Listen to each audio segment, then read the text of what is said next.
Jadi kita mau wawancara. Tim foto.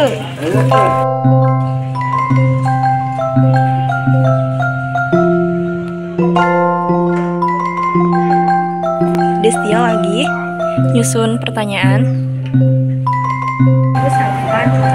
Ada antos ya. Jadi kita lagi nunggu ustadznya. Ini lama banget.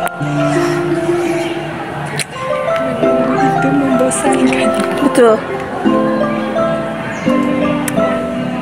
Hai.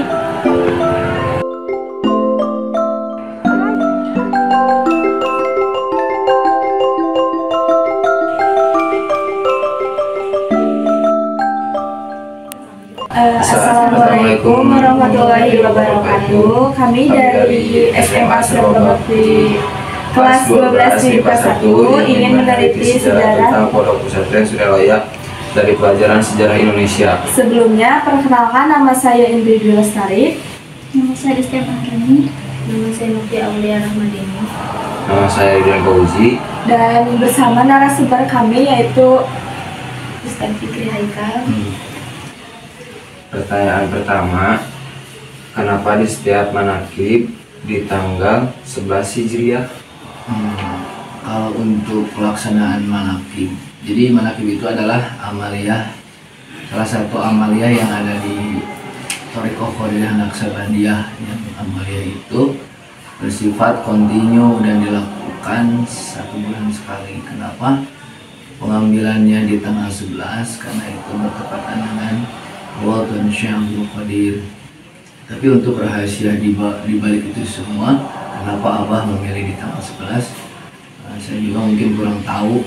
Tapi yang saya tahu itu kenapa pengambilan di tanggal 11 setiap tanggal 11 Hijriah, karena tanggal 11 itu adalah Watan Syekh Abdul Qadir.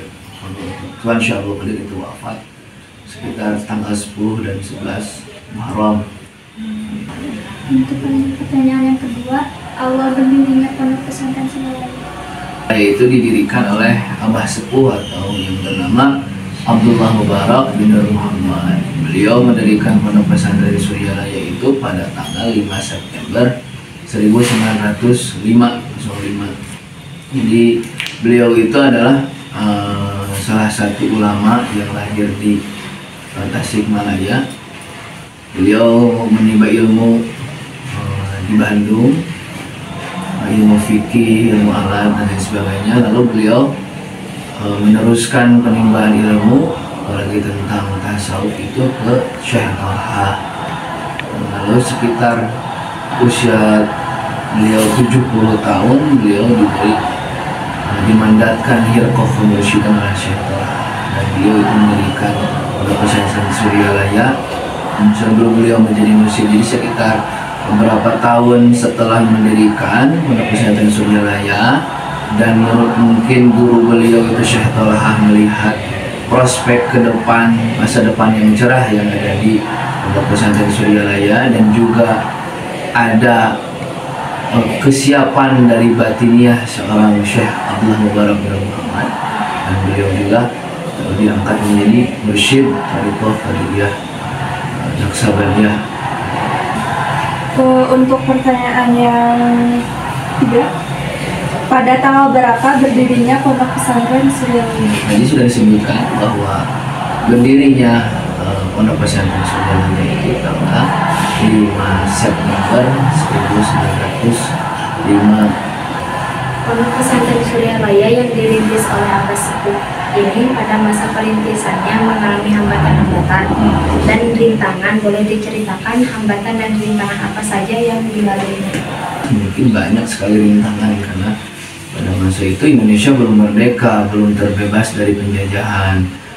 Jadi Abah Sepuh itu dulu melewati rintangan-rintangan seperti itu, seperti pada masa perang, pada masa penjajahan. Jelas itu rintangan-rintangan.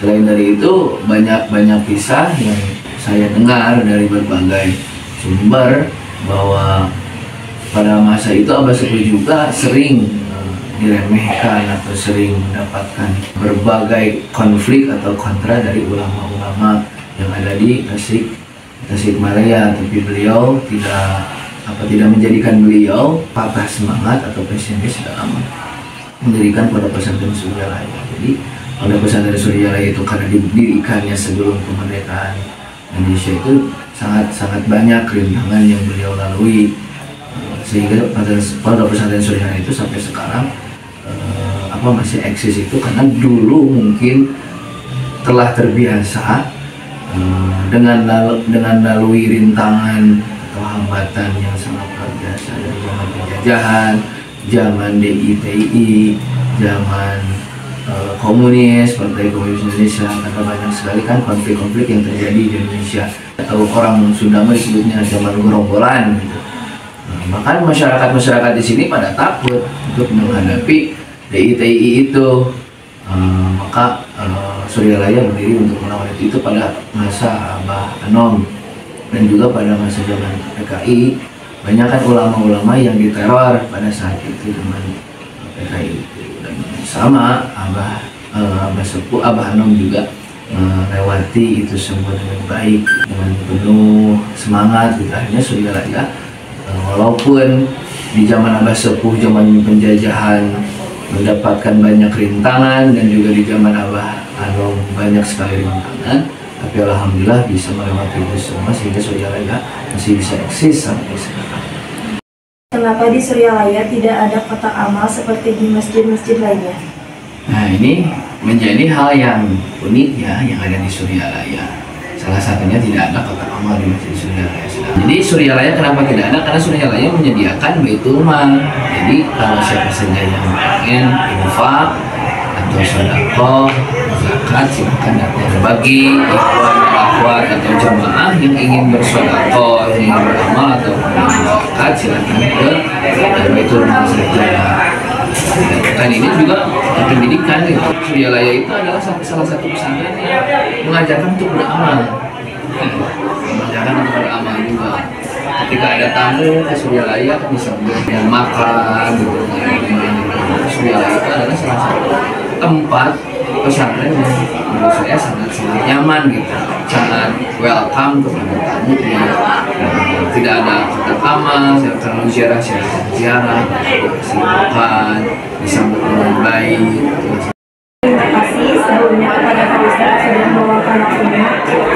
Sekian dari kami. Wassalamualaikum warahmatullahi wabarakatuh. Pulang udah beres.